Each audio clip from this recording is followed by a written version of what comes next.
My name is Claire Thompson. I'm 39 years old and live in a small town near Asheville, North Carolina. My life used to look like a perfect picture to outsiders. A cozy wooden house nestled in the pines, a well-behaved son, and a husband with a stable job in international logistics. But the truth is, that picture was painted with my patience, with the constant whisper, "It'll get better," for 15 years. My husband, Richard, is 42 and works for a global shipping company. His job has kept him away from home for most of our marriage. When Nathan, our son, was 5, Richard started taking long business trips. At first it was a few weeks, then a few months. Now it's nearly all year round except for Thanksgiving, Christmas, and his mother's death anniversary. I don't blame him for that. Really. I understand financial pressure. I understand duty to a company. What I didn't expect was how his absence became routine, and so did the silence between us. I gave up my career in interior design after Nathan was born. We agreed I'd stay home to raise him. And I did. Completely. Every meal, every parent-teacher conference, every fever at 2 a.m, I handled it all. In the beginning, Richard used to say things like, "You're amazing," and "I'm lucky to have you," but in the past few years those words disappeared, replaced by short texts like, "In a meeting," or "Don't call now." I went back to work 2 years ago, not because we needed the money, but because I needed to breathe. I started teaching floral design at a community center 10 minutes from home, just a few classes a week, but it reminded me I existed outside of being a wife and mother. And I started writing. At first it was just journal entries, short posts on an anonymous blog. But over time, I got swept into the world of a character I created. A woman quietly fighting against lies no one believed could be exposed. I used the pen name Elsie Monroe. No one, not even Richard, knew it was me. My debut novel, posted on a small writing forum, had over 100,000 followers. I didn't tell anyone because I thought, this is just for me. Nathan is 16 now. My son is more thoughtful than his quiet nature lets on. He rarely asks about his father, but I know he notices. Once I caught him standing in front of our wedding photo, staring at it for a long time. When I asked, he simply said, "It's weird. Dad's never around, but he's in every photo." I said nothing. I didn't know how to explain it in a way that felt honest. Every time Richard came home, it felt like a rehearsed play. He brought gifts, asked a few polite questions like, "Is everything okay?" Stayed for a few meals, then left again with promises of more time soon. And I, foolish, nodded like a clock wound too tight. Our marriage wasn't passionate, but it wasn't explosive either. It felt like a glass of water left sitting too long, clear but tasteless. Still, I kept thinking, for our son, for the family, for a real home, people get tired. But they come back if love remains, right? I believed that, until one April afternoon, Richard called me on video, his first contact in nearly 2 weeks. I smiled when his face appeared on screen, but he didn't smile back. He said 5 words, his voice calm enough to chill. "Claire, we should get divorced." I sat still. For a second it felt like a line from a novel I hadn't written, but it wasn't fiction this time, it was real. I stared at the screen as the call ended. His words echoed in my head like a hammer striking hollow metal. "Claire, we should get divorced." No tears, no screaming, just a strange emptiness growing slowly in my chest. 3 days later, a thick envelope arrived by express mail. Sender, R. Thompson, listed from an office in Chicago. Inside were neatly printed documents marked in yellow. Divorce papers, financial terms, a proposed asset division, and a small handwritten note. "Thank you for everything. I believe we both deserve a new life. Back home before fall, so please prepare to move." I stood at the window, the note trembling in my hand. Move? He actually wrote, "Move?" No apology, no explanation. When I called back, Richard answered after 6 rings. His voice was tired but firm. "I don't want this to get messy, Claire." "So you think sending divorce papers and telling me to leave the house is what, polite?" "We've been living apart for too long. I'm in Chicago, you're in North Carolina. That's not a marriage anymore. But that was your choice, Richard. I never agreed to live like this. I stayed for Nathan, for your parents, for this house. He paused for a moment, then said flatly, "Just go over the paperwork. I'll support Nathan until he turns 18. I'll cover moving costs if needed." I laughed, a dry, bitter laugh with no joy. 18? Nathan just started 10th grade. That's 3 more years. You think it's that simple? Claire, I'm not trying to fight for custody. He should be with you. I'll send money each month. That's the best I can do. I gripped the phone tightly. In the house? It's under my father's name. After he passed it transferred to me. You have no legal right to keep it. It's Thompson family property. That last sentence cut straight through me like a blade. After all the years here, caring for every brick, every garden bed, I was just a tenant? When Nathan got home that night, I didn't say a word. I made burgers like usual, asked about his study group, pretended nothing had changed. But inside, I was already planning. 3 days later, I called Richard again. "I'm not signing." "Claire, you're making this harder than it needs to be." "No, I'm being a mother, and I'm doing what's right. If you want my signature, we renegotiate. I want your legal commitment to support Nathan through college, not just until 18. You can't demand that. I have no legal obligation. But you have a moral one, Richard. And if you don't agree, my attorney will take it up with family court." He didn't say a word, just ended the call. I knew Richard always hated drama. That hard-working, private, responsible man image was everything to him. He wanted the divorce to be quiet, quick. But I wasn't a shadow anymore. Not the keeper of the home, waiting patiently for him to show up on holidays. I flipped through the documents he sent. The asset list mentioned relocation support, but nothing about the 15 years I sacrificed. No acknowledgement for giving up my career to raise Nathan, for caring for his parents during their illnesses, or for holding this entire household together. A few days later, I received a text. "If you keep dragging this out, I won't pay a dime after the divorce. Think carefully." I replied with just one line. "Then I'll see you in court." I turned off my phone, opened my laptop, and began drafting a formal response. My story was far from over. The more Richard pushed, the quieter I became. He kept messaging, reminding me to sign the divorce papers before August. His reason? Wanting to wrap things up cleanly before heading back to the Chicago office. Sounded reasonable, but a creeping unease settled in me. A man who always avoided responsibility? Why was he suddenly in such a hurry to finalize a divorce? One night, after Nathan went to bed early, I sat in front of my laptop and pulled up Richard's old work emails. One detail caught my eye. For the past 6 months, his emails hadn't come from Chicago, but from an IP address in Peoria, nearly a 3-hour drive away. A quiet, small town. Perfect for hiding something. I hired an online private investigation service. Not the spy movie kind, just a middle-aged woman named Linda who used to work in divorce asset tracing. I sent her the temporary office address Richard had mentioned, his travel schedule, and a few personal details. Linda told me to give her 3 days. On the 4th day, I received a photo. In it, Richard stood in front of a sloped-roofed suburban home, holding a grocery bag. Beside him was a young woman, early 30s, blonde waves, smiling. A little boy, maybe 6 years old, held her hand with a popsicle in his mouth, looking at Richard like he was his father. Behind them was a gray pickup truck, same one Richard had told me he sold last year. I felt the blood drain to my feet.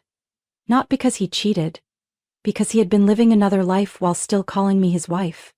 Still sending birthday gifts to Nathan. Linda confirmed the house belonged to a woman named Jenna Malone, currently a dental assistant in the city. The boy was Liam Malone, but there was no father listed on the birth certificate. Richard had rented a separate, smaller apartment nearby to use as his official residence, in case his company ever checked in. He'd built 2 lives, one to live in, one to cover up. I sat in the dark for a long time after reading the report. The betrayal wasn't the hardest part anymore. What kept me awake was the sheer audacity. He had a child, a family, and he was pushing me and Nathan out to make it official before the school year started. He didn't just want a divorce. He wanted to erase me so he could bring his other child into this home. So I did what I do best, I wrote. I drafted an email to Richard, attached 2 photos, wrote a short message. If you want my signature, be ready to cover Nathan's full college tuition, attorney fees, and moving costs, otherwise I'll be happy to present all evidence in court. 15 minutes later, my phone buzzed. Claire, I can explain. I've had enough of half-truths. Say it clearly, and own it. You're blowing this out of proportion. Jenna is just... Don't lie again. That boy is your son, isn't he? Silence. On the other end, only heavy breathing. I continued slowly. You have the right to live your life, but no one has the right to trample over others to build a new one. You will not leave Nathan without a home, and I will not be thrown out like a stranger. He cut the call without another word. 3 hours later, I received a short email. We need to talk. I'll come by this weekend. I looked at those words and thought, now it truly begins. Richard showed up as promised. On a hot Sunday afternoon, he stood at the door in a pressed dress shirt, carrying no luggage, his face blank. I didn't invite him in, but he walked through the doorway anyway, as if he still owned the place. What do you want to sign the papers? He asked bluntly, standing in the living room. You're in such a rush because the kid needs to enroll in school, right? I asked, looking him dead in the eye. His expression faltered. He didn't deny it, he didn't explain. He turned instead to the shelf. At our 2004 wedding photo. Claire, I don't want to make this difficult. Just sign and I'll leave enough assets for you and Nathan to live comfortably.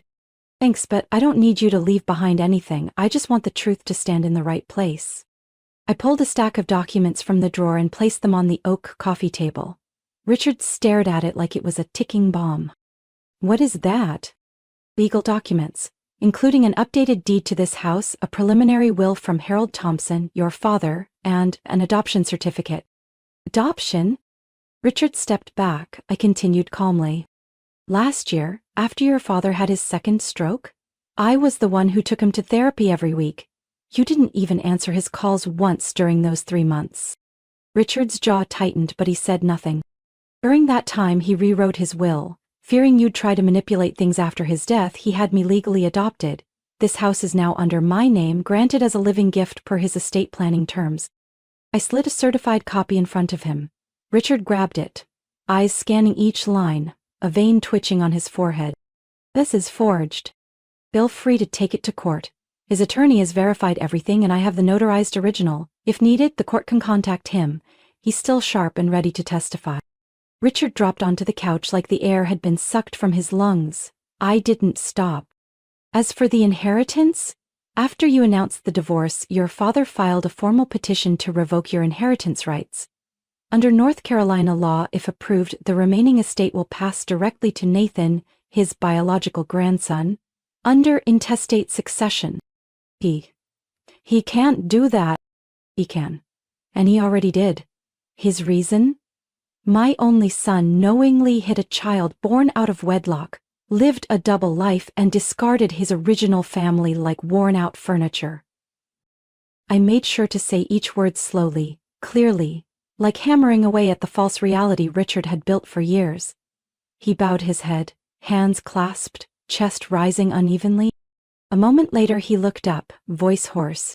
So what now? You're kicking me out? No. I'm letting you walk out once you realize there's not a single brick left under your feet. I stood and walked toward the door. This house belongs to me and Nathan. We're not going anywhere. You better find a new apartment for your child before the school year starts. Richard rose slowly. Not a word. Just as his hand touched the doorknob, I spoke again. Oh, and one more thing. If you plan on avoiding child support for Nathan, don't worry. I'll bring all of this to the family court, and if necessary, I'll make it public. Every detail, including how you maintain dual residences during work trips. He froze.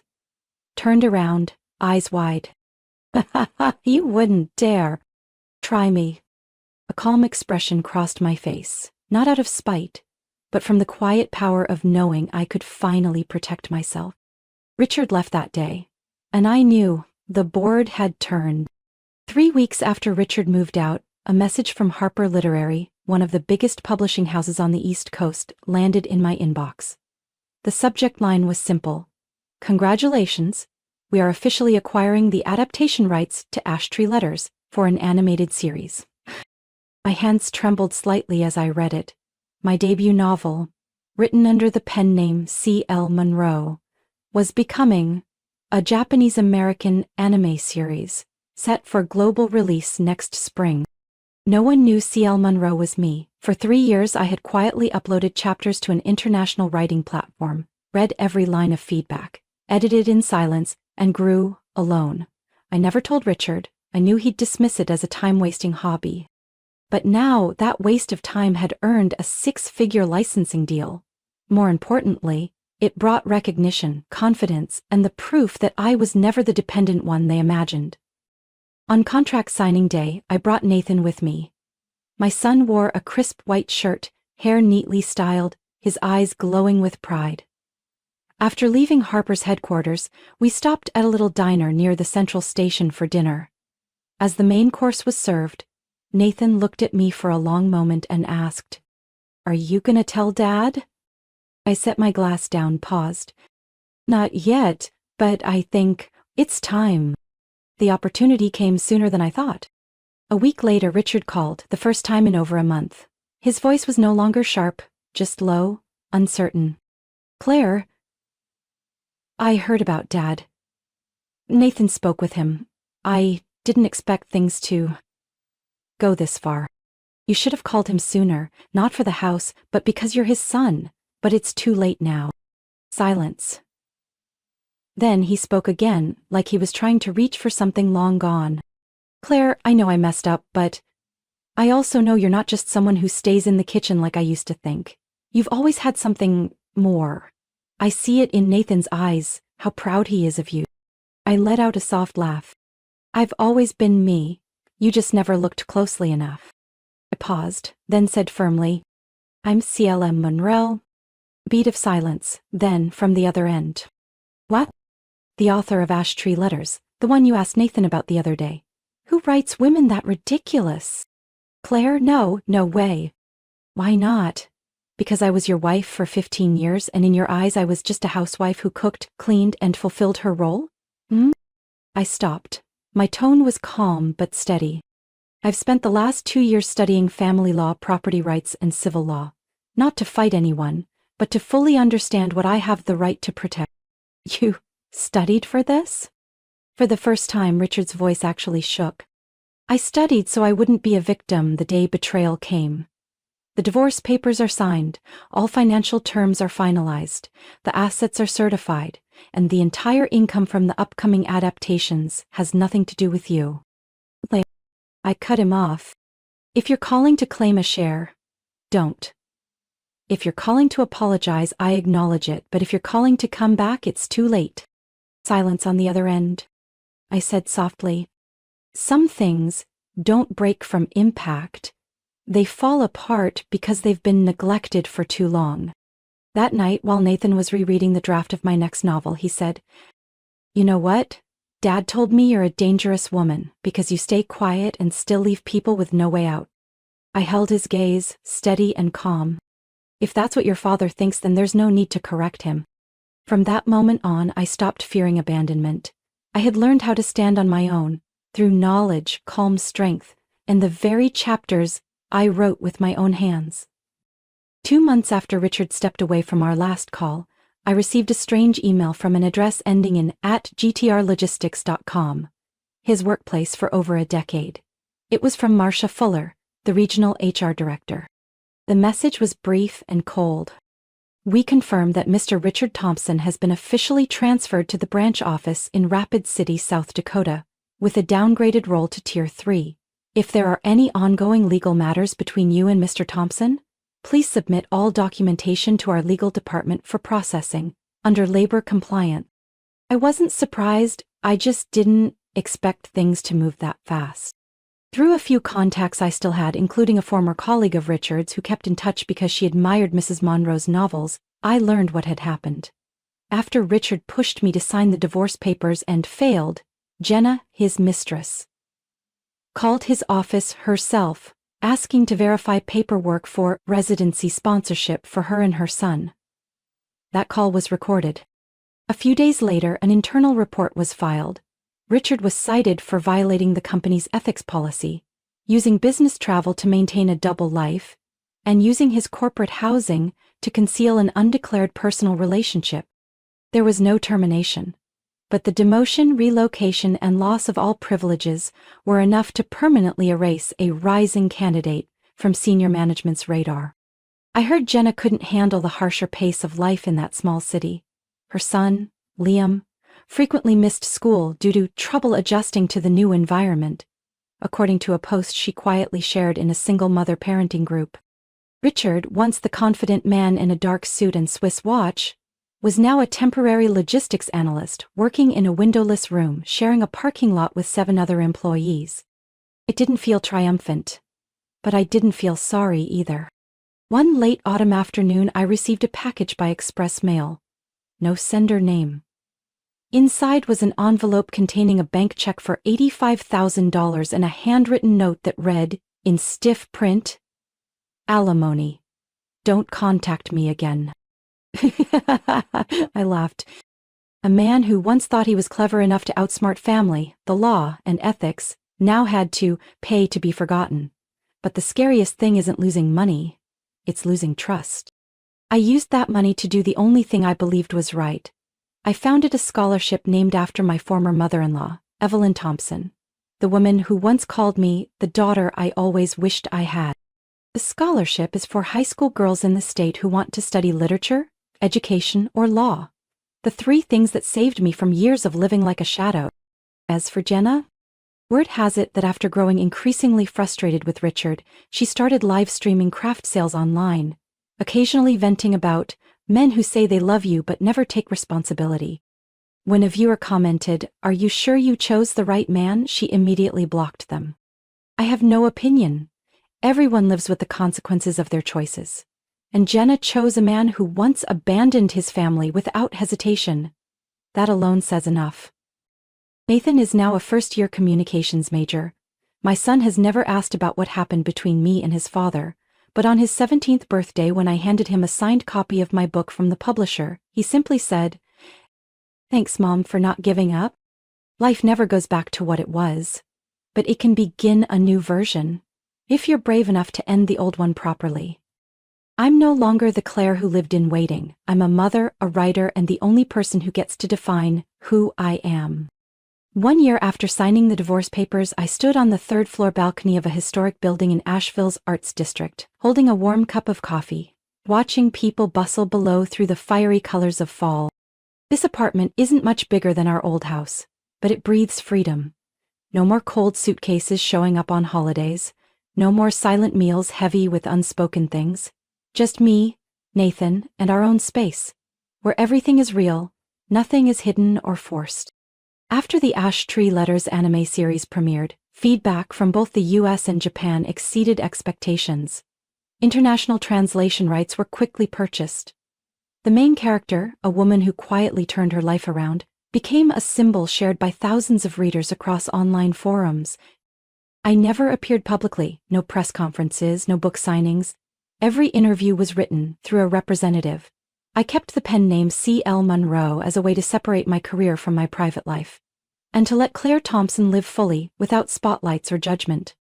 With steady income from licensing and adaptation deals, I no longer worry about end-of-month bills, but what fulfills me most is being able to write every day. Not in secret, not waiting until everyone is asleep. Nathan is now a freshman in digital media at the University of North Carolina. He lives in the dorms and comes home only on weekends, but every time he walks in, he greets me with the biggest smile, hugs me for a long moment, and only then drops his backpack. Once I joked, life must be fun if you come home smiling like you just won the lottery." Nathan answered dryly, "It's because here, I don't have to explain who I am." I didn't reply, but my heart, which once shrank from too many disappointments, has now learned to warm up in quiet, gentle ways. On a rainy night, with wind rattling the window pane, I sat at my laptop and opened a blank document for a new project.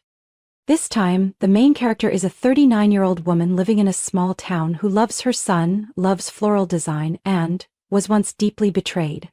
But she doesn't fall, She turns pain into prose, silence into strength, and walks out of abandonment on her own 2 feet.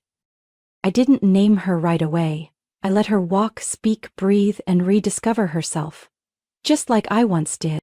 Maybe this time, I won't use a pen name. Maybe. Or maybe I still will, because I want the world to know only the story, not the woman behind it.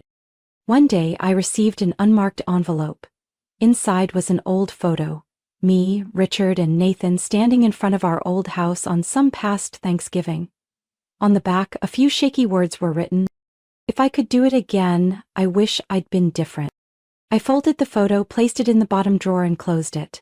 Not to forget, but to never repeat.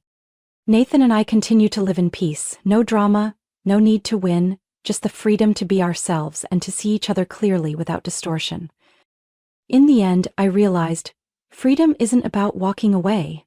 It's about having the courage to stay with yourself after everything else has fallen apart.